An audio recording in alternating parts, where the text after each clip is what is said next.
Hello, I'd like to show you the 2017 Digital Safety Survey results filled out by parents and educators on safesmartsocial.com. Over the past 4 years, we have created 37 digital safety app guides helping to keep students safe at safesmartsocial.com. Now, we created a digital safety survey so our readers could help us understand their biggest frustrations and needs so we can better serve parents and educators to keep kids safe on the internet. We asked parents these questions. What are the ages of your kids/students? What is your biggest question or concern with regards to digital safety? What is the scariest part about your students or kids being online? And what apps are your students or kids using? Now, who completed our survey? 59.4% were parents, 48.5% were educators, 4% law enforcement, and 10.9% were other, perhaps grandparents, uncles, aunts, and so on. What are the ages of the students that they work with? Well, 47.1% were elementary, and the same with middle school. Then junior high school, 13.7%, high school were 37.3%, and 14.7% were across multiple schools, and 5.9% were other. Then we asked, what apps are your students using the most? YouTube beat everybody else. Look in the upper left, 72.5%. Then came in Snapchat. Shockingly,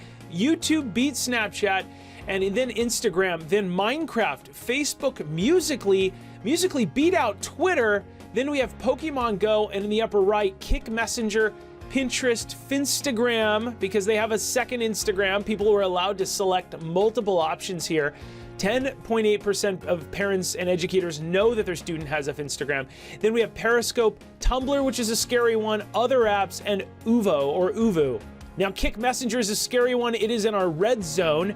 Remember, 19.6% of kids that are using Kick Messenger are using an app that is not based in the United States. Finstagram, a little scary if parents don't know about it. You can learn more at our app guide. Next, we asked parents, what is your biggest concern with your students being online?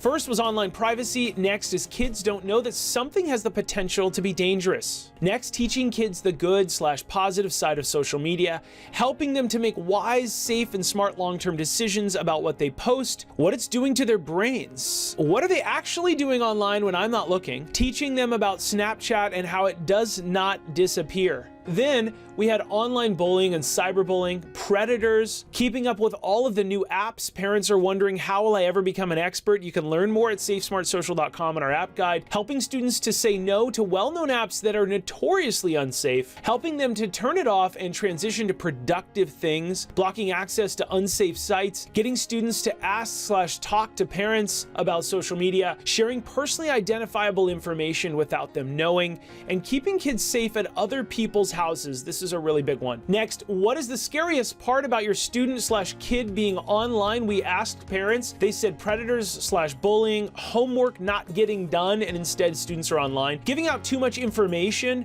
information not being secure, though the app claims that it is. People taking advantage of my kids online, a lack of wisdom and not wanting to listen to their parents, lack of wisdom on the student side, and then parents having lack of knowledge about all these apps. All the new apps that pop up, once again, wasting time online that is not productive, and the student can never get that time back. Next, not knowing who is contacting my daughter and/or son, anxiety my kids might feel from online posts of others, and FOMO, fear of missing out, kids living a double life and not telling their parents what happens in their digital life, though they do share some aspects of their physical life events. When do we let go and give the student enough freedom without making the student freak out, and also making sure that we're good enough parents to watch out? And then kids seem to self-destruct sometimes and go around safety restrictions every time that we've worked with them to create and taught them about. And last, leaving a trace that can harm them later in life, a really big concern that a lot of parents are having. Here are some digital safety statistics for your family.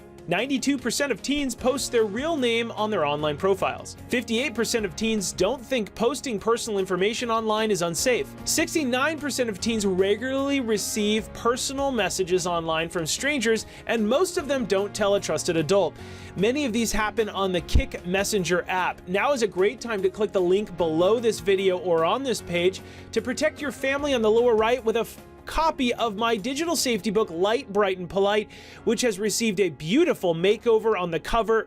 all the same great information that thousands of parents have trusted on the inside, but it has a beautiful new cover. Forbes says online risks are everyday events for teens, but they rarely tell their parents.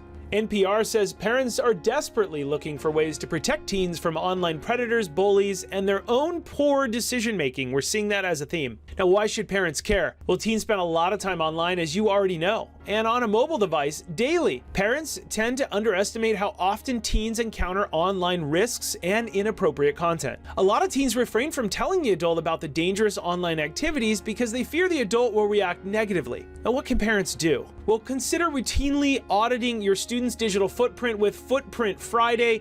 You can visit footprintfriday.com to learn more, or visit our safesmartsocial.com website and click the Footprint Friday button at the top. Next, use that audit to have a dialogue with your teen about having a positive online reputation for college admissions and future career opportunities. Talk to your students and ask them, where do you want to go to college? What do you want to do with your career? How do we take these Google results that we got from footprintfriday.com and work them in a way so that colleges will be proud and impressed with what you're doing online? Next, visit safesmartsocial.com or click the links below and decide which apps are okay for your student to use by referring to our parent app guide, as you'll see on our website at Safe Smart Social. Click that big link on the right-hand side or look for it on our webpage so that you can find out our parent app guides, our green zone, our gray zone, and our red zone. Next, become a social media safety expert at our next free webinar and learn 3 hidden app features that encourage bad behavior online. You can see that logo on our website that you see on the bottom right.